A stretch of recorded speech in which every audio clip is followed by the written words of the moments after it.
नमस्कार, मी मंदार फणसे. बेधडकमध्ये तुमचं स्वागत. बेधडकमध्ये चर्चा अर्थात कुलभूषण जाधव यांच्यावरती, कारण मराठमोळा कुलभूषण जाधव याच्यावरती लोकसभेत सुद्धा चर्चा झाली आणि पाकनं जाधवना फाशीची शिक्षा जी सुनावलेली आहे, कोणत्याही परिस्थितीमध्ये जाधवना वाचवलं पाहिजे यावर लोकसभेत एकमत झालंय. काहीही करून आम्ही कुलभूषण जाधवना परत आणू असं गृहमंत्र्यांनी आश्वासन दिलंय, तर परराष्ट्र मंत्री सुषमा स्वराज यांनी पाकला याच मुद्द्यावरून सज्जड दम सुद्धा दिलेला आहे. दरम्यान कुलभूषण जाधव हे फाशीच्या शिक्षेविरुद्ध 60 दिवसात अपील करू शकतात असं पाकिस्ताननं म्हटलंय. Commander Kulbhushan Jadhav, number 4155 Zulu. I am a serving officer of the Indian Navy. Kulbhushan Jadhav हा खरं तर भारताचा माजी नौदल अधिकारी, पण पाकिस्ताननं याच कुलभूषण जाधवना कथित हेरगिरीच्या आरोपाखाली पकडलं. कुठं तर म्हणे बलुचिस्तानात म्हणजेच इराणमध्ये. एकूणच काय तर सगळ्याच कपोल कल्पित प्रकार. पण तरीही पाकिस्तान कोणत्याही ठोस पुराव्यांशिवाय कुलभूषण जाधव यांना फाशीची शिक्षा ठोठावून मोकळं झालंय. म्हणूनच पाकच्या या नापाक षडयंत्राविरुद्ध भारतीय संसदेत तीव्र पडसाद उमटले. कुलभूषणला निर्दोष सोडलं नाही तर पाकिस्तानला द्विपक्षीय परिणामांना सामोरं जावं लागेल असा सज्जड दमच सुषमा स्वराज यांनी भरला. Madam Speaker, our position on this matter is very clear. There is no evidence of wrongdoing by Shri Jadhav. If anything, he is the victim of a plan that seeks to cast aspersions on India to deflect international attention from Pakistan's well-known record of sponsoring and supporting terrorism. I would caution the Pakistan government to consider the consequences of our bilateral relationship if they proceed on this matter. केंद्रीय गृहमंत्री राजनाथ सिंह यांनी काहीही करून आम्ही जाधव यांना परत आणू असं आश्वासन दिलंय. जो लॉ एंड जस्टिस के बेसिक नॉर्म्स होते हैं उसको बिना ध्यान में रखे यह फांसी की सजा उन्हें सुना दी गई है कुलभूषण जाधव को. और सदन को मैं आश्वस्त करना चाहता हूं, चाहे इसके लिए जो भी करना पड़े भारत सरकार वह करेगी. कुलभूषण जाधव प्रकरणात पाकिस्ताननं आंतरराष्ट्रीय कायद्याचं उल्लंघन केलं, त्यामुळे केंद्र सरकारनं थेट UN मध्ये दाद मागावी अशी मागणी काँग्रेसचे माजी मंत्री शशी थरूर यांनी केली आहे. So we have to get the United Nations, the international legal instruments, the International Committee of the Red Cross, because they are the custodians of the Geneva Conventions, to actually haul up Pakistan for this blatant, flagrant violation of every single international rule, law, convention there is on the subject. It is absolutely unacceptable behavior and we should absolutely not let the Pakistanis get away with this. Pakistan एक ऐसा देश है कि उसके साथ उस जैसे पाकिस्तान की बर्तन हो रहा है वैसा ही उनको सबक सिखाने की जरूरत आज हिंदुस्तान के ऊपर आई है. जो मेरी राय है वो तमाम MPs की राय वही है कि हम उम्मीद यही कर रहे हैं कि हमारी हुकूमत कुलभूषण यादव की पहली जान बचाए. 26 अकराच्या हल्ल्यात अजमल कसाबला सर्वांसमोर पकडूनही भारतानं त्याला लगेच काही फाशी दिली नाही. त्याच्या विरोधात रितसर खटला चालवला. एवढंच नाही तर त्याची बाजू मांडण्यासाठी वकीलही दिला होता. मग इथं तर कुलभूषण जाधव विरोधात पाकिस्तानकडे कोणतेच ठोस पुरावे नाहीत, पण तरीही पाकिस्तान कुलभूषणला फाशीची शिक्षा सुनावण्याची इतकी घाई का करतंय हा प्रश्न उपस्थित होतोय. म्हणूनच पाकिस्तानच्या या कृत्याविरोधात पाक उच्चायुक्ताविरोधात निदर्शनं करण्यात आली. कुलभूषणचे प्राण वाचवण्यासाठी मोदी सरकारनं पाकिस्तान विरोधात आता ठाम भूमिका घेण्याची गरज आहे. Bureau report, IBN Lokmat. काही गंभीर प्रश्न निर्माण होतात आणि या प्रश्नांमध्ये आपला पहिला बेधडक प्रश्न असणार आहे, इराणमधून कुलभूषणचं अपहरण करणाऱ्या पाकिस्तानला आंतरराष्ट्रीय कायद्यांची भीती उरली नाहीये का? हा सगळ्यात महत्त्वाचा प्रश्न त्या निमित्तानं आपण उपस्थित केलेला आहे.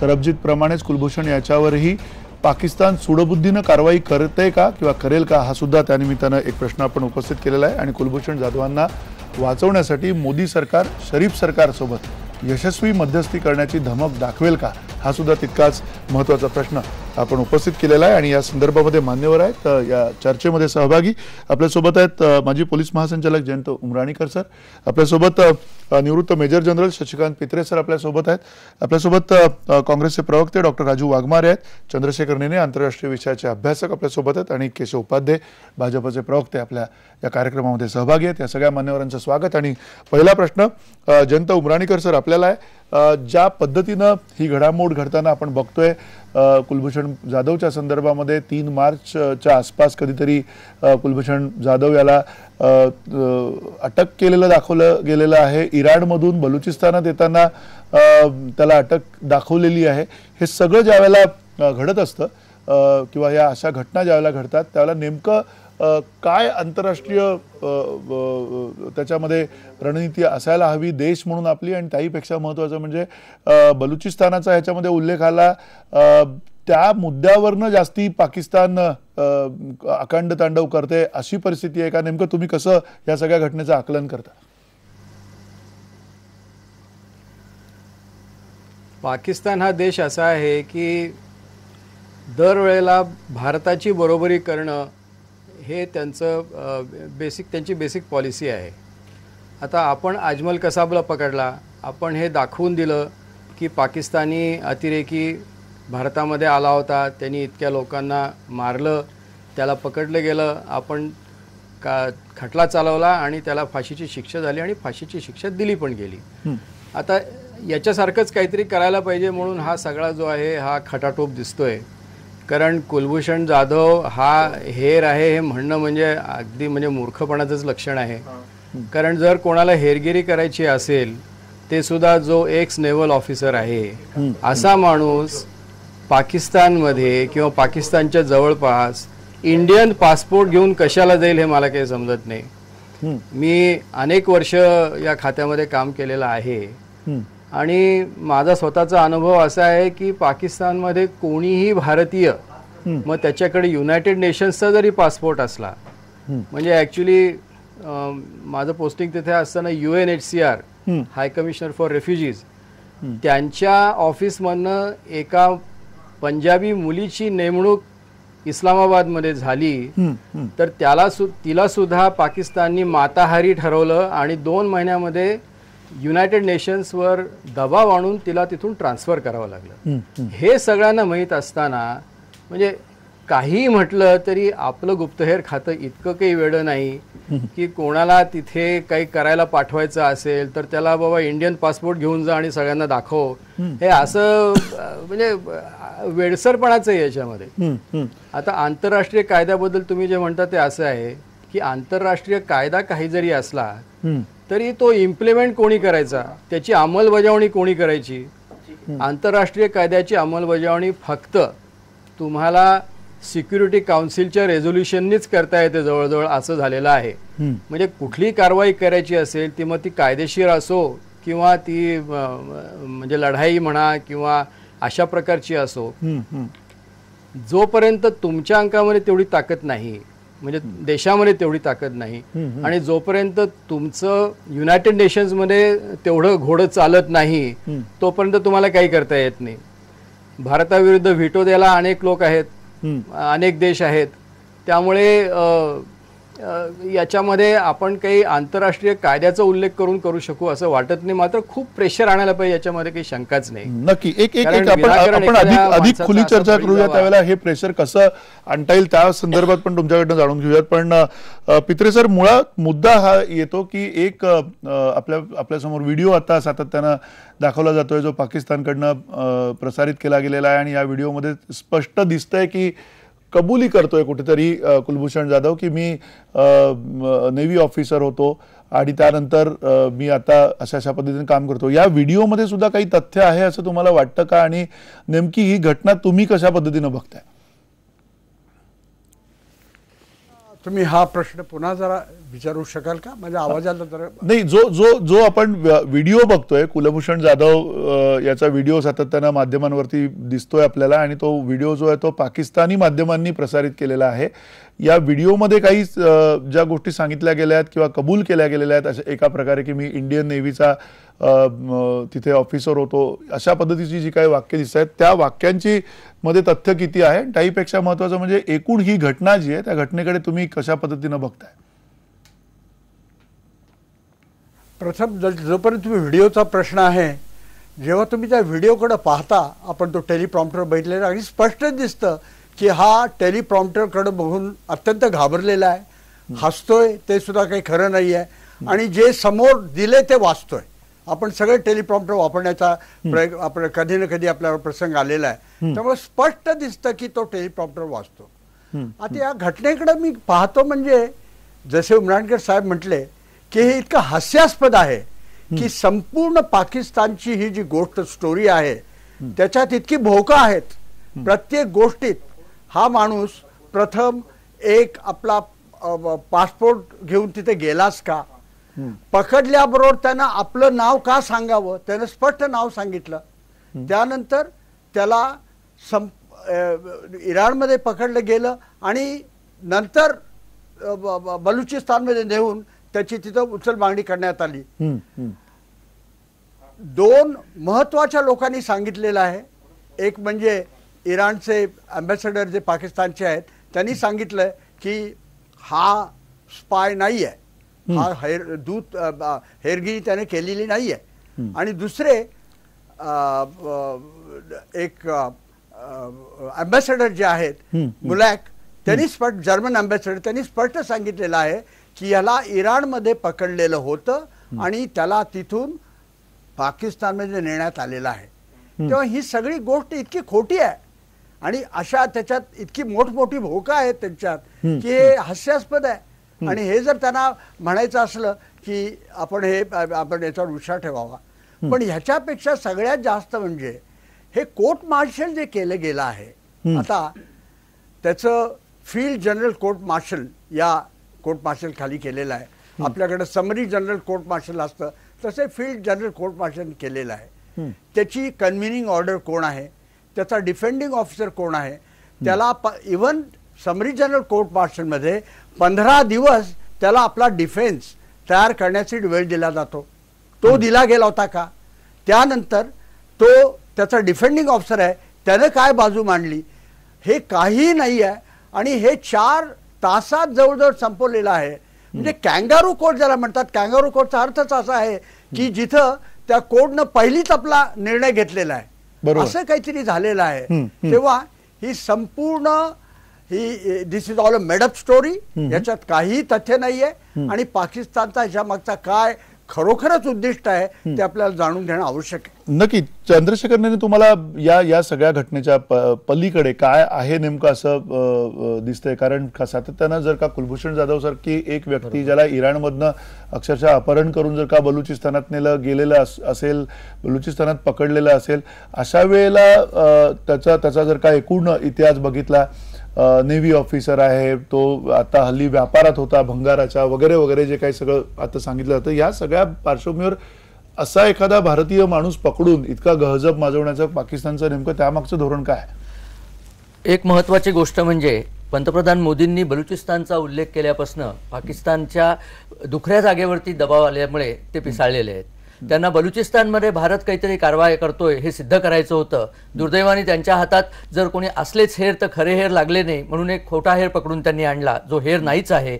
आणि त्यांचं इतकं विचित्र आहे, अगदी त्याच्यामध्ये बलुचिस्तानचे मंत्री आणि असीम बाजवा यांच्या साक्षीमध्ये सुद्धा फरक आहे. एक जण म्हणतो त्याला मशखोलला पकडलं, दुसरा म्हणतो त्याला चमनला पकडलं. या दोनच्या मध्ये जवळजवळ 800 किलोमीटरचं अंतर आहे. त्यामुळे सगळाच खोटा आणि बनाव चाललेला आहे. बरं, इतकं जर त्यांना वाटत होतं की हे सत्य आहे, हा हेर आहे, तर त्याची खुलेआम चौकशी करायला काहीच हरकत नव्हती. किमान आपल्या सरकारने 13 महिन्यात 13 वेळा कॉन्सुलर ऍक्सेस मागितला, म्हणजे राजदूताचा ऍक्सेस मागितला.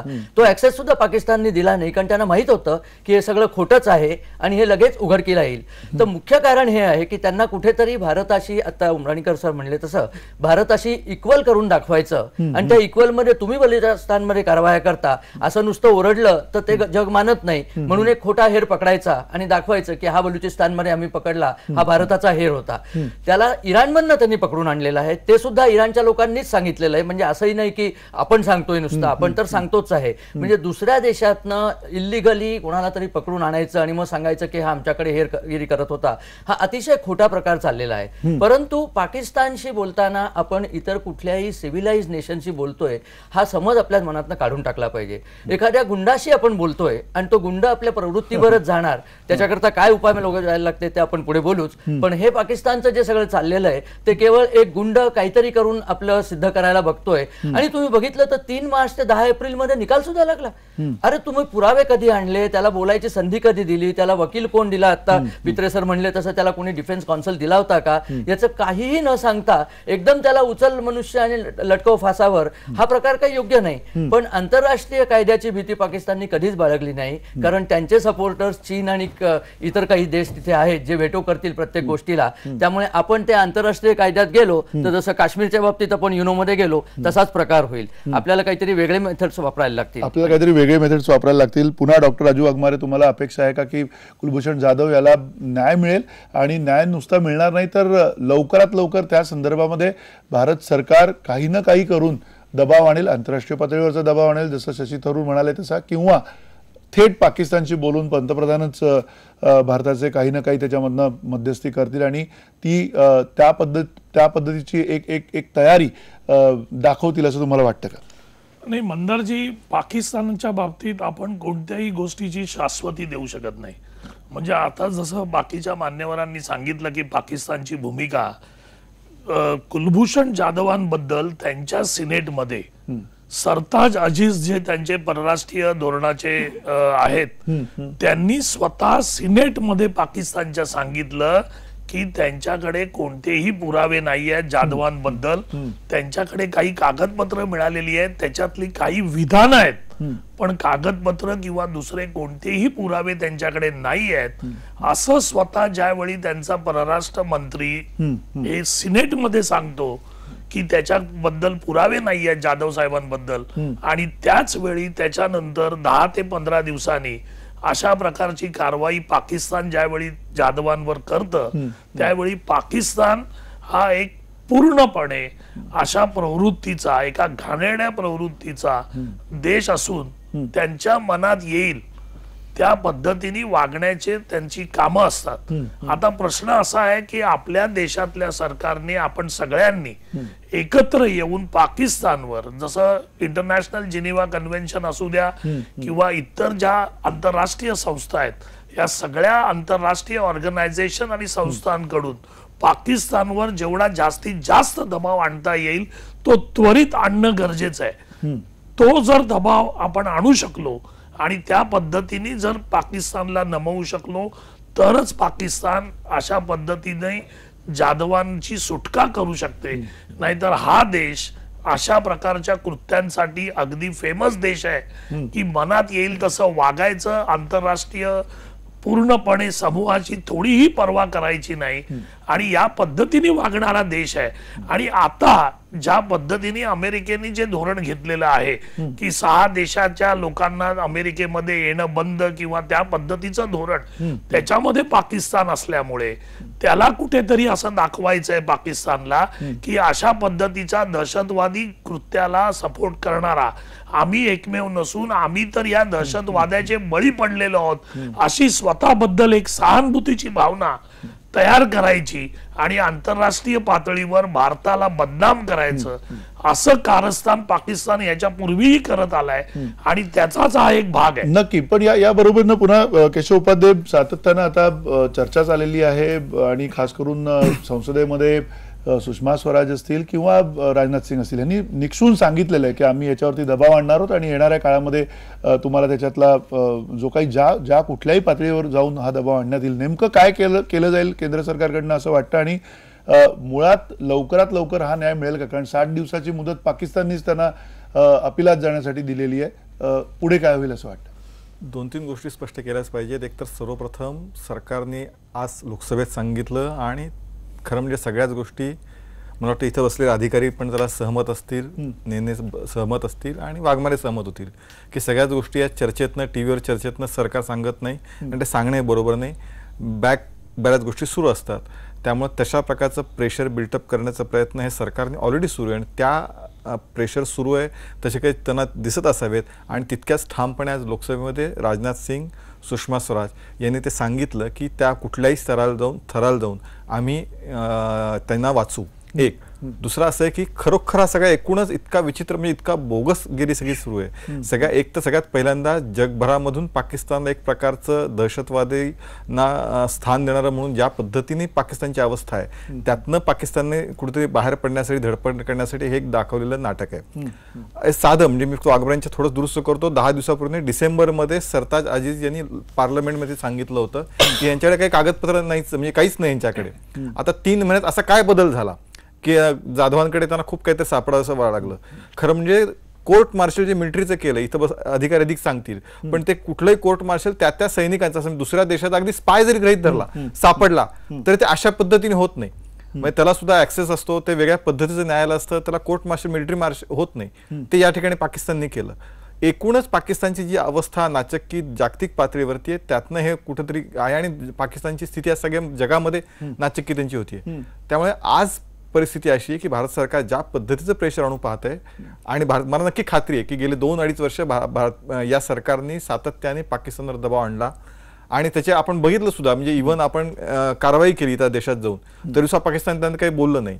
त्यामुळे आवश्यक तिथे तो स्ट्रॉंग स्टँड घेणं आवश्यक आहे, तो हे सरकार नक्की घेईल आणि त्याचे परिणाम पुढच्या दिवसात दिसतील. आता हा प्रश्न या सरकारचा एका सरकारचा नाही, हे लक्षात घेतलं पाहिजे पुन्हा की हे भारतीय जनता पार्टी सरकार आहे का, हे मोदी सरकार आहे का, हा प्रश्न सरकारचा नाही, हा सर्व देशाचा आहे. आणि आज काँग्रेसच्या राज्यसभेमध्ये विरोधी पक्ष नेत्यांनी जे सांगितलं ते खरोखर योग्य आहे की त्यांनी हेच वाक्य वापरलं की हा देशाचा प्रश्न आहे, हा कुठल्या सरकारचा प्रश्न नाही, आम्ही तुमच्या सोबत आहोत. आणि आम्ही असंच मानतो आहोत की हा देशासमोरचा प्रश्न आहे आणि देश या ठिकाणी राजकारण न करता एकमताने उभा राहील आणि पाकिस्तानवर दबाव आणेल त्याचे सगळे चॅनल यूज करून आणि जाधव लवकरात लवकर परत येतील. नक्की. पण उमराणीकर सर, या सगळ्यामध्ये एक सामरिकदृष्ट्या पाकिस्तानचा हेतू अजून स्पष्ट होताना दिसत नाही. वेगवेगळी आपण कारण आता बोलतोय समजून घेण्यासाठी. हे सगळं मुळात तुम्हाला प्रश्न हा विचारायचा आहे की हेरगिरीच्या संदर्भात काही कायदे असतील, काही आंतरराष्ट्रीय कायदे असतील, पण अशा पद्धतीनं पाकिस्तान वागेल असं कोणाला वाटलं नव्हतं.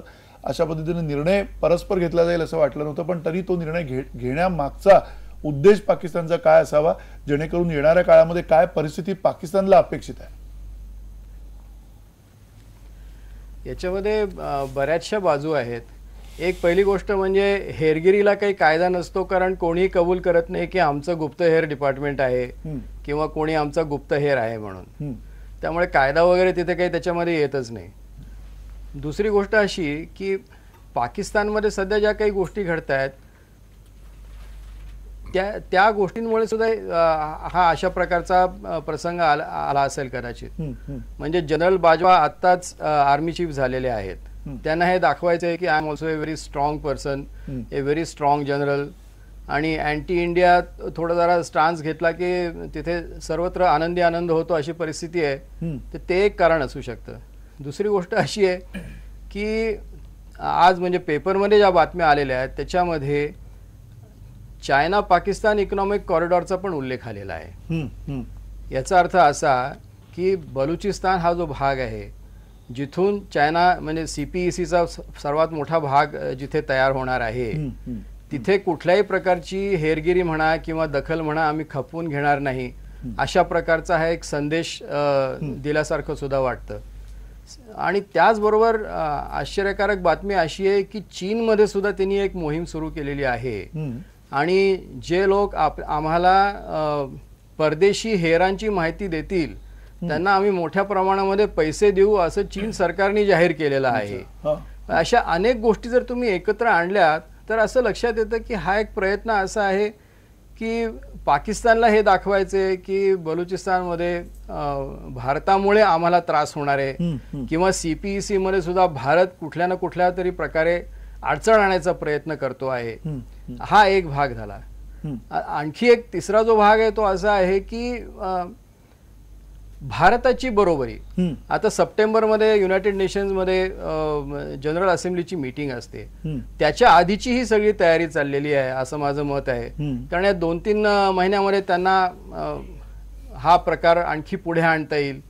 आता मगाशी जे म्हटलं गेलं की हे कोर्ट मार्शल कसं झालं वगैरे, ऍक्च्युली पाकिस्तानमध्ये एक विशेष कायदा आहे की ज्याच्यामध्ये कोणाचेही म्हणजे तो जर टेररिस्ट असेल तर तो कोणी जरी असला म्हणजे तो सिव्हिलियन असला किंवा परदेशी जरी असला तरी सुद्धा त्याला स्पेशल कोर्ट समोर आणता येतं आणि समरी ट्रायल करता येते. ते त्यांनी त्यांच्या कायद्याचा वापर करून जे केलं ते केलं, परंतु हा जो कायदा आहे हा काही जगाला पटणारा कायदा नाही. आणि एक गोष्ट क्लिअर केली पाहिजे की आपल्याला अजून पुढे काय होणार याची काहीच कल्पना नाहीये. आता त्यांनी सांगितलंय की आम्ही 60 दिवस दिलेले आहेत, त्याला अपील मध्ये जाता येईल. बरोबर. आता हा देश असा आहे की स्वतःचा पूर्वीचा पंतप्रधान आणि स्वतःचे राष्ट्राध्यक्ष बरोबर झुल्फिकर भुट्टो यांना सुद्धा त्यांचा सुद्धा त्यांनी ज्युडिशियल मर्डर केला, अशी माणसं आहेत. बरोबर. त्यामुळे पूर्वनियोजित खून करणं आणि तो सुद्धा स्वतःची सिस्टीम वापरून करणं याच्यामध्ये पाकिस्तान माहिर आहे. म्हणजे असं काही ही नवीन गोष्ट आहे असं वाटायचं कारण नाही. असे अनेक त्याच्यामध्ये ऍक्च्युली पैलू येतात आणि त्यामुळे ही गोष्ट अशा वेळेला त्यांनी पुढे आणलेली आहे. नाहीतर खरोखर काहीही पुरावा नसताना, आणि हा इतका हास्यास्पद प्रकार आहे की कुठलाही नागरिक स्वतःचा पासपोर्ट घेऊन दुसऱ्या देशामध्ये जाईल आणि हेरगिरी करेल, म्हणजे ही कल्पनाच म्हणजे इतकी विक्षिप्त आणि विचित्र आहे की कोणी ते मानणार नाही. हे पाकिस्तानला सुद्धा माहिती आहे. नक्की नक्की. अर्थात ही आहे की कदाचित अपील केल्यानंतर पंतप्रधान नवाज शरीफ आहेत ते काहीतरी विचार करतील आणि शेवटी पाकिस्तानचे जे राष्ट्राध्यक्ष आहेत ते माफी जाहीर करतील, असं सुद्धा म्हणजे आपण अपेक्षा करायला काही हरकत नाही. परंतु पाकिस्तानचा जर इतिहास पाहिला तर त्याची शक्यता फार कमी वाटते. नक्की. अर्थात या शक्यतेच्या आणि इतर आशेच्या अवतीभोवती आपण ही चर्चा करतोय आणि नेमकं कुलभूषण जाधव यांचं येणाऱ्या काळात काय होणार आणि काय होऊ शकतं, याबरोबरीनं भारत आणि पाकिस्तानमध्ये सुद्धा या मुद्द्यावरनं काय होऊ शकतं याची आपण अधिक चर्चा पुढे करूयात. एका छोट्याशा ब्रेकनंतर शशिकांत पित्रे आपल्या सोबत आहेत. त्यांना सुद्धा या संदर्भातनं काही वेगळे उपाय आहेत का हे सुद्धा विचारण्यात येईल थोड्याशा ब्रेकनंतर.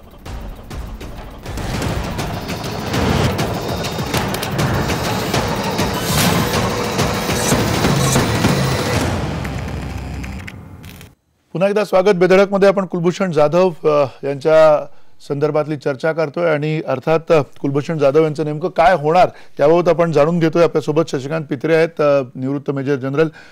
पित्रे सर, पुन्हा मुद्दा हाच येतो की कुलभूषणचं नेमकं काय होईल असं वाटतं, कारण भारतामध्ये राग उत्तरोत्तर वाढत जाणं हे साहजिक आहे. लोकांचा दबाव वाढणार आहे, सरकारवरती दबाव तो वाढणार आहे. सरकारला सुद्धा आता निक्षून काहीतरी भूमिका घ्यावी लागणार आहे, जी भूमिका त्यांनी बोलून दाखवलेली आहे. पण प्रत्यक्षात आता काय होईल हे कुणाला सांगता येत नाही, कारण पाकिस्तान कुठल्याच बाबतीत भरवशाचा नाहीये. अशा वेळेला नेमकं काय होईल असं तुम्हाला वाटतं? सगळ्यात प्रथम मी सांगू इच्छितो, जसं आता उमराणीकरांनी सांगितलं की हे जे फील्ड जनरल कोर्ट मार्शल झालेलं आहे ते एका हेराविरुद्ध झालेले नाही आहे. कुलभूषण ह्याला एक दहशतवादी ठरवलं गेलं आहे, कारण हा जो कायदा आहे तो केवळ दहशतवाद्याविरुद्धच वापरला जाऊ शकतो. पाकिस्तानचं सैन्य जे आहे हे गेले कित्येक दिवस जेव्हा त्यांची दहशतवादी विरोधात मोहिमा चालल्या होत्या तेव्हा त्यांनी अनेक लोकांना ह्या कायद्याखाली अशा प्रकारे पकडून त्यांना फाशी दिलेला आहे. आणि हे लक्षात घेतलं पाहिजे की ह्याच्यावर सही जी केलेली आहे ती स्वतः चीफ ऑफ आर्मी स्टाफने म्हणजे सेना प्रमुखांनी केलेली आहे. त्यामुळं आपण हा सुटेल त्यानंतर आपण कोणाकडे अपील करू, हे ह्या ज्या गोष्टी आहेत ह्या मला एक थोतांड वाटतं, हे मला वाटतं शक्य नाहीये. आणि ह्याच्याकरता अत्यंत जहरी उपाय केले पाहिजेत. पहिला उपाय म्हणजे जे डिप्लोमॅटिक म्हणजे राजनैतिक जो दबाव आहे तो अत्यंत उच्च प्रकारचा दबाव होणं अत्यंत आवश्यक आहे. हा पहिला. आणि दुसरा म्हणजे पाकिस्तान सारखं ज्याला रोग नेशन म्हणतात, लफंग असं राष्ट्र आहे आणि त्यांना केवळ त्यांचा शेरा सव्वा शेर हा न्याय त्या जोपर्यंत देत नाही तोपर्यंत ते बदलणार नाहीत. आपण एखाद्या हेराला जो आपल्याकडे असू शकेल किंवा आता आपण नुकतंच ऐकलं असेल की कर्नल झहीर म्हणून कालच एक नेपाळच्या ह्याच्यावर ते ऍक्च्युली त्याच्यामुळेच त्यांनी हे केलंय काय हे आपल्याला लक्षात घेतलं पाहिजे की एकाएकी कुलभूषणवर इतका चटकनी त्यांनी कायदा का हातात घेतला. होऊ शकेल की ते झहीर आपल्या हातात आलेत तेव्हा आपण काही करू नये म्हणून त्यांनी हे केलंय. काही का असे ना ताबडतोब आपण जसाच तसा हा जो न्याय आहे हा पाकिस्तानला दाखवला पाहिजे. पाकिस्तान सैन्य हे अत्यंत ऑटॉनमस आहे, म्हणजे संपूर्ण त्यांचा तिथं न्याय चालतो, त्यांची सत्ता चालते, ते शरीफ किंवा त्यांच्या राष्ट्राध्यक्षांना बधत नाहीत.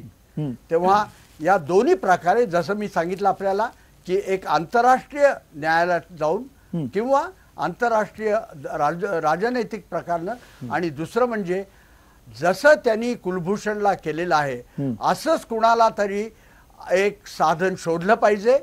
मला वाटतं की असं काहीतरी होत असणार आणि पाकिस्तानला त्यांचा जो न्याय आहे तो त्यांना परत दिला पाहिजे, हे माझं मत आहे. नक्की. पण असा एखादा देश की ज्या देशामध्ये कुठलाच कायदा नाहीये किंवा कुठल्या कायद्याच्या संदर्भामध्ये सन्मान नाही, आंतरराष्ट्रीय कायदे तर पूर्णपणे धाब्यावर बसवले जातात, अशा वेळेला चंद्रशेखर नेने तुम्हाला असं वाटतं का की जशाच तसं हे ज्या वेळेला उत्तर देण्यात येईल त्यांना एका माणसाचा बळी घेणं ही काय फार मोठी गोष्ट नाही? पाकिस्तानसारख्या देशाला ज्यांनी हजारो बळी आपल्या आतापर्यंत निष्पापांचे घेतलेले आहेत, अशा वेळेला कुलभूषण जाधवच्या निमित्तानं काहीतरी एक वेगळी कुलंगडी पाकिस्तान लढवतंय किंवा त्या पद्धतीनं पाकिस्तानला काहीतरी ज्याला आपण वनअपमनशिप म्हणतो, जसं मगाची बरोबरी साधण्याचा मुद्दा उमराणीकर सरांनी मांडला, हे सगळं पाकिस्तान करतंय, त्याला कसा लगाम घातला जाईल? येणाऱ्या काळामध्ये नेमकं काय पद्धतीचा दबाव हा वाढवला जाईल असं तुम्हाला वाटतं? 3 गोष्टी झालेल्या आहेत. एक म्हणजे हा जो जनरल बाजवा आहे याला पाकिस्तानमध्येच विनोदाने ट्विटर जनरल असं म्हणण्यात येतं, कारण हा नुसता प्रसिद्धीच्या मध्ये लागलेला असतो आणि मागे जी दहशतवादी कारवाई झाली होती त्यांच्या फाटा रिजनमध्ये त्याच्यात हा फार पुढे होता आणि टीव्हीवरती कायम यायचा, म्हणून त्याला टीव्ही जनरल असंही म्हणायचंय. त्यामुळे त्यावेळेला त्यांनी काही दहशतवाद्यांची दुश्मनी घेतली होती, ही त्याची परतफेड आहे. पाकिस्तानमध्ये आम्हाला वाटतं की नवाज शरीफचं राज्य चालतं किंवा आर्मी जनरलचं राज्य चालतं. आजच्या घडीला पाकिस्तानमध्ये राज्य हे त्या हफीजचं चालतं किंवा लखवीचं चालतं. आर्मी जनरल काय किंवा नवाज शरीफला तर कोणी काडी इतकी किंमत देत नाही, पण आर्मी जनरल सुद्धा सध्या त्यांच्या दबावाखाली आहेत आणि त्याला आंतरराष्ट्रीय दहशतवादी घोषित करण्याची जी सध्या मोहीम चालली आहे त्याला काउंटर म्हणून सुद्धा हा प्रकार झाला आहे. तिसरी परवाचीच बातमी आहे की बलूच लिबरेशन आर्मीनी रॉकेटचे हल्ले त्यांचे वाढवलेले आहेत. याचा अर्थ बलुचिस्तानमध्ये जे प्रेशर आहे तेही डेव्हलप व्हायला लागलेलं आहे. लोकांचं लक्ष त्याच्यावरनं वेधायचं दुसरीकडे, त्याकरता हे केलं असण्याची शक्यता आहे. चौथी गोष्ट जी आहे ती आता पित्रेसरांनी सांगितलं, कर्नल झहीरला आपण पकडलं तर त्याला काउंटर म्हणून एक चिप त्यांच्याकडे पाहिजे, म्हणून सुद्धा त्याला पकडून मग एक्सचेंज पुढे करता येतो या दृष्टीने. पण अजून 2 गोष्टी होऊ घातल्या आहेत. एक म्हणजे सिंधू पाणी कराराबद्दल भारत कडवी भूमिका घेण्याची शक्यता आहे. त्यावेळेला सुद्धा पाकिस्तानला बार्गेनिंग चिप पाहिजे, त्यांच्याकडे दुसरे चिप्सच नाही आहेत. आणि तिसरं मोस्ट फेवर्ड नेशन स्टेटस जे आपण अजूनही भोळसटसारखं पाकिस्तानला देऊन बसलोय, अजून आपण त्यांच्याकडनं ते त्यांचं काढून घेतलेलं नाही आहे. या 2 गोष्टींचा वापर करून पाकिस्तानवरती इकॉनॉमिक प्रेशर आणणं हा एक मार्ग आहे. आता इथे डिप्लोमॅटिक प्रेशरची गोष्ट झाली. आपल्याला जर इराणची गोष्ट आठवत असली, अमेरिकेसारख्या सुपर पॉवरला सुद्धा इराणवरती डिप्लोमॅटिक प्रेशर आणता आलं नाही. त्यांची माणसं जवळजवळ 4 वर्ष इराणच्या कैदेत राहिली, नंतर त्यांना सोडवायला लागली.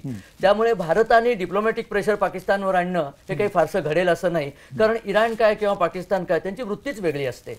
ते तुमच्या आमच्यासारखा विचार करत नाहीत. माथेफिरू लोकांशी माथेफिरू पद्धतीनेच, आता पित्रेसरांनी फार बरोबर सांगितलं, माथेफिरू पद्धतीनेच त्यांच्याशी वागायला लागेल. म्हणजे तुम एक मारो तो हम 10 मारेंगे या प्रकारची काहीतरी भूमिका भारताला घ्यायला लागेल. फार दिवस भारताने ही भूमिका घेतलेली नाहीये. याचं जुनं सुद्धा उदाहरण आहे, आपला एक स्पाय काश्मीर सिंग नावाचा, त्याला पाकिस्तानने 35 वर्षानंतर सोडला. त्याला 73 मध्ये कैद केला होता आणि त्यावेळेला आपण त्यांचे 93,000 कैदी परत करत होतो. आपल्याला लांछनास्पद गोष्ट आहे ही. 93,000 कैदी परत करताना सुद्धा आपण आपला माणूस सोडवू शकलो नाही. 35 वर्षांनी तो मनुष्य परत आला. मुशर्रफनी त्याला तेव्हा पॅरडन दिलं होतं. त्यामुळे आपण ही जी भूमिका कायम घेतो बोटचेपेपणाची, ही भूमिका टाकण्याची आता वेळ आलेली आहे. मला वाटतं कदाचित हा जो मराठा आता पानपतावरती 1 लाख मागणी फुटली आपण ऐकतोच, हा मराठा आपला जो त्या हद्दीवरती सध्या बळी जाऊ पाहतोय, त्याला एक तर बळी जाऊ न द्यायचं आणि दुर्दैवाने असं काही झालं तर आपल्याला याची 100 पटीने किंमत वसूल करण्याची तयारी पाकिस्तानला दाखवायला लागेल, तरच काही घडलं तर होईल. नाही तर आपण नुसतं इथे बोलू आणि पाकिस्तान त्याला फाशी देऊन मोकळं होईल.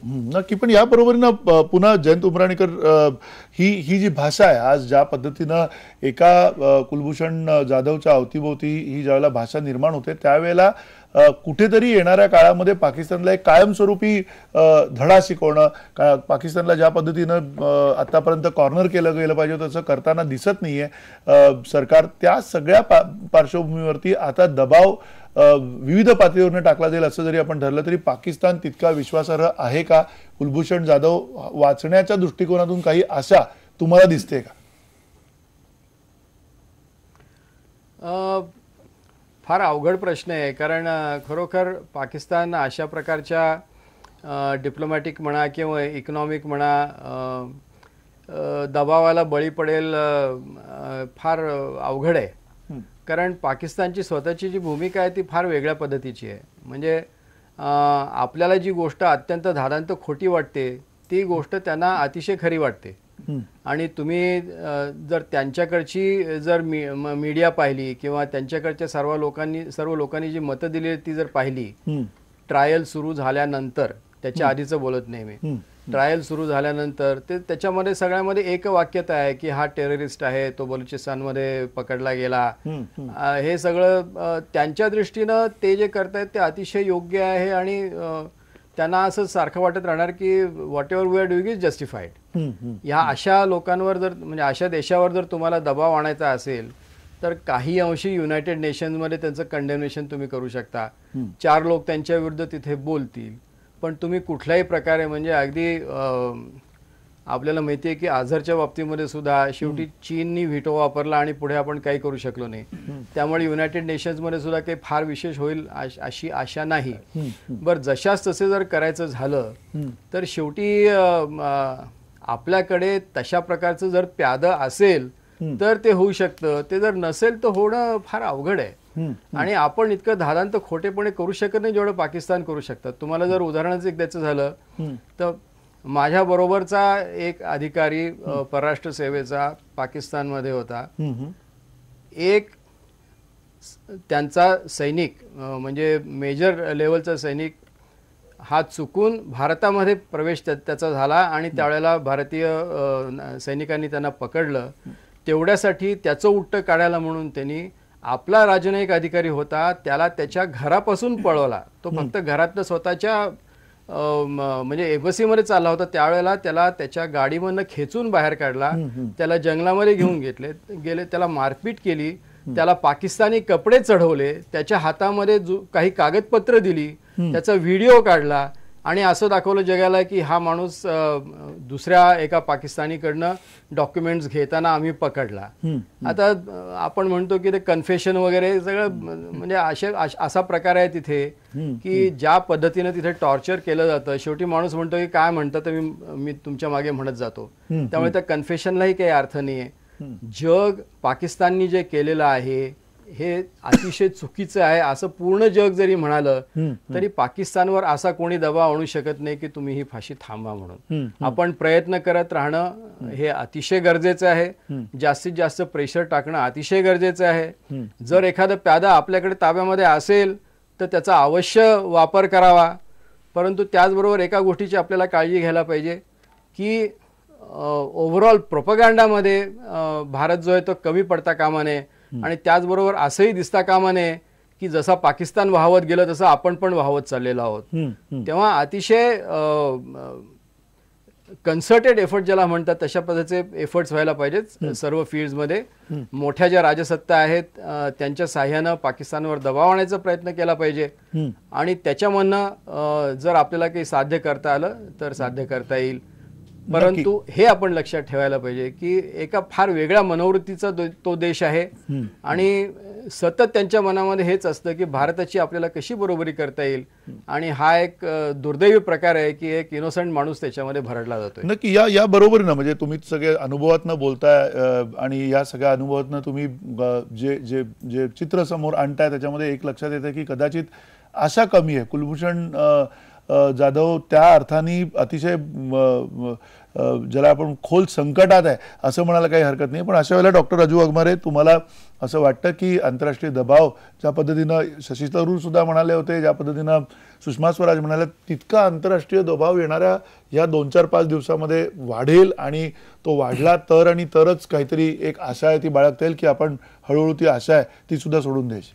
नाही मंदारजी, आपण आशा सोडून देण्यात काही अर्थ नाही आहे. पण जो आंतरराष्ट्रीय दबाव आहे, जिनिव्हा कन्व्हेन्शनचा आहे, रेड क्रॉसचा आहे किंवा आंतरराष्ट्रीय परिषदेचा आहे, हा सगळा दबाव जेवढा जास्तीत जास्त पद्धतीने आपला देश वाढवत नेईल, याचा प्रोपगंडा जेवढा जास्तीत जास्त होईल तेवढ्या प्रमाणामध्ये पाकिस्तानवर दबाव येणार आहे. आता त्यांचा जो चायना पाकिस्तान कॉरिडॉर आहे, म्हणजे जरी चायना त्यांच्या बरोबर असेल तरी चायनाला पण तिकडे सिक्युरिटी पाकिस्तानवर विश्वास नसल्यामुळे त्यांनी त्यांचे सैनिक तिकडे ठेवलेत.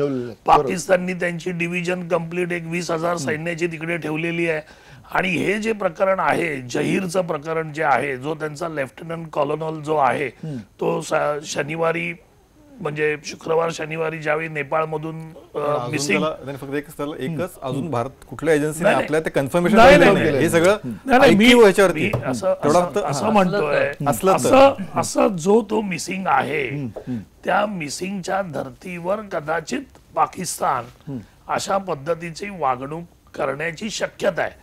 पण एक आंतरराष्ट्रीय दबाव आणि त्याचबरोबर पाकिस्तानला एक म्हणजे आपण सैन्याचा म्हणा किंवा दहशतीचा म्हणा, आपल्या देशाच्या वतीने तो दबाव जोपर्यंत यांच्यावर क्रिएट होत नाही जगातून आणि आपल्या देशाकडून, आणि तेवढी कठोर पावलं आपण जोपर्यंत उचलणार नाही तोपर्यंत अशा पद्धतीचा दबाव पाकिस्तानवर येणं कठीण आहे. कारण ते म्हणतात ना, एक गेंड्याच्या कातडीपेक्षा एक भयानक प्रकार पाकिस्तान हा देश आहे. त्याच्यामुळे ज्या पद्धतीने मग व्यापाराच्या मार्गाने असू द्या, राजनैतिक पद्धतीने असू द्या, आर्मीच्या पद्धतीने असू द्या, सगळ्या पद्धतीने पाकिस्तानला जोपर्यंत आपण चोकअप करण्याचा विचार हा करत नाही आणि त्याची पावलं ही लगेच उचलायला पाहिजेत. म्हणजे आपण जो पाणी वाटपाचा प्रश्न आहे किंवा इतर जे प्रश्न आहेत याच्यात आपली चर्चा आणि त्या पद्धतीने आपण करण्याचा विचार करतोय, पण याच्यातले 2-3 ठोस पावलं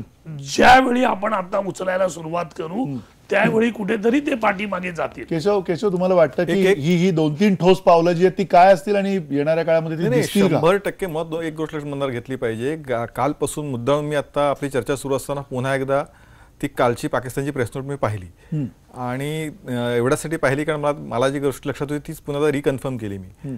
कालपासून ही फाशी शिक्षा आल्यापासून ज्या वेगाने सरकार पावलं टाकतंय आणि सरकार त्या पद्धतीने ज्या अपेक्षात आपल्याला की वेगळ्या अँगलनी प्रेशर टाकलं पाहिजे, मगाशी वाघमारे पण म्हणाले त्या पद्धतीत सरकार शेवटी असं पाकिस्तान एक कॉम्प्लिकेटेड नेशन आहे, आपल्याला वर्षानुवर्ष आपल्या शेजारी आहे, शेजार तुम्हाला बदलता येत नाही आणि तो असणार आहे, तिथली स्थिती सगळी माहिती आहे. त्यामुळं घाई गडबडीने काहीतरी आतताईपणा करून चालणार नाही असं उमराणी साहेब असं म्हणाले. प्रश्न इतकाच आहे की काल सरकारने ज्यावेळी कळलं तातडीने सरकारने ज्या आपण 19 पाकिस्तानच्या मच्छीमारांची सोडवणूक काल करणार होतो ती आपण तातडीने थांबवली, तिथल्या उच्चायुक्तानं बोलून सांगितलं आणि त्याच्यानंतर आज कुठेतरी एक स्टेटमेंट आलं की 60 दिवसाची मुदत मिळाली. म्हणजे पाठीमागे आणखी बऱ्याच गोष्टी सुरू असतील.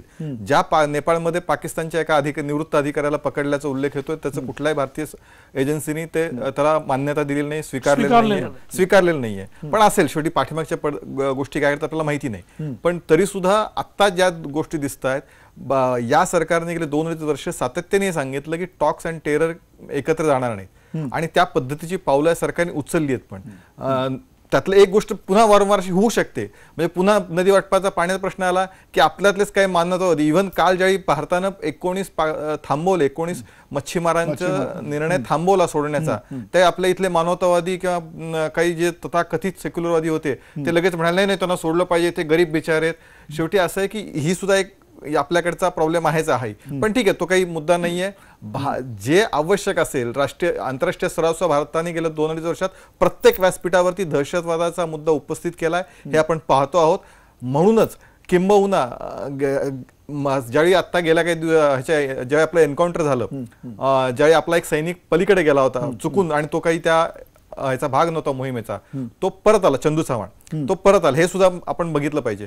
त्यामुळे असं काहीच नाही, म्हणजे शेवटी आशावादी असलंच पाहिजे. जरी परिस्थिती विपरीत आहे, पाकिस्तानची कुठल्या विषयाची गॅरंटी देता येत नाही जरी असलं तरी सुद्धा त्या पद्धतीचा प्रभाव टाकण्याचं, त्या पद्धतीचा प्रेशर बिल्टअप करण्याचं काम या सरकारकडनं सुरू आहे. त्यातनं 60 दिवसाचं कुठेतरी तो आज जे पाकिस्तान म्हणते 60 दिवसाची मुदत त्यांना दिलेली आहे, हे जे आज आलेले कालच्या ह्याच्यात नव्हतं, तो कदाचित त्या दबावाचाच एक भाग आपण आशावादी राहूया, त्यामुळे आशावादी राहायला काही हरकत नाही. थोडक्यात राजू, मला एकच सांगायचं आहे की आपण आशावादी राहिलं पाहिजे. माननीय पंतप्रधान मोदींचे जे संबंध नवाब शरीफांबरोबर आहेत, म्हणजे त्यांच्या वाढदिवसाला जाणं म्हणा किंवा त्यांच्या लग्नाला जाणं म्हणा, त्या संबंधांचा वापर मोदींनी त्या पद्धतीने करून नवाब शरीफांवर नक्की, दबाव हर- आणून- हर तऱ्हेनं- हर तऱ्हेनं- हर तऱ्हेनं दबाव आणला आउट ऑफ पाहिजे. द वे आज तर सुषमा स्वराजांनी सांगितलं आउट ऑफ वे जाऊन सुद्धा आम्ही प्रयत्न करू म्हणजे इथपर्यंत त्यांनी कुठल्याही सांगितलं. कुठल्याही पातळीवरती जाऊन आम्ही प्रयत्न करू. त्यामुळे हा कुलभूषण विषय जाधव यांना नाही. इथे सोडवणूक करण्यात येईल अशी तयारी ज्यावेळेला सरकार दाखवते त्यावेळेला आपण काही दिवस थांबायला निश्चित हरकत नाहीये. पाकिस्ताननी